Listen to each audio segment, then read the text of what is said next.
ఎక్కడున్నా గానీ ధైర్యము అనే రూపంలో అమ్మవారికి మనకు అండగా ఉండాలి అని అంటే గనక మనలో నమ్మకం అనేది యాడ్ అవ్వాలి. 2 చేతులు ధైర్యం, నమ్మకమే ఈ 2. అమ్మ నువ్వున్నావు అనే నమ్మకం, అమ్మ నువ్వున్నావు అనే ధైర్యం. ఈ 2 ఆ ధైర్యానికి, నమ్మకానికి ప్రతిరూపాలే సమ్మక్క, సారక్క. మేము ఆడవాళ్ళమైనా సరే మేము పోరాడతాము, ఈ పన్ను మేము కట్టము అనే ధైర్యము, మేము పోరాడితే ఎలా అయినా సరే ఆయన మనకి దారికి వస్తాడనే నమ్మకము.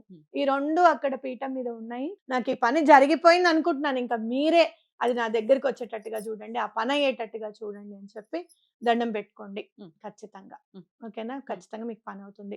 బెల్లం ఎలా సమర్పించాలి అనుకుంటే కనుక, బెల్లం అని ఎందుకు చెప్తున్నాను అంటే, బంగారం అంటే భయపడతారు తెలియని వాళ్ళని, బెల్లం అని అంటున్నా. బంగారం ఎలా సమర్పించుకోవాలంటే, ఎంతో కొంత బంగారాన్ని తీసుకొస్తామమ్మా అని చెప్పుకోవచ్చు. ఎంత బరువు ఉంటే అంత బంగారాన్ని ఇస్తాను దండం పెట్టుకుంటారు. ప్రకృతిని మమేకం చేసుకుని పూజించడం.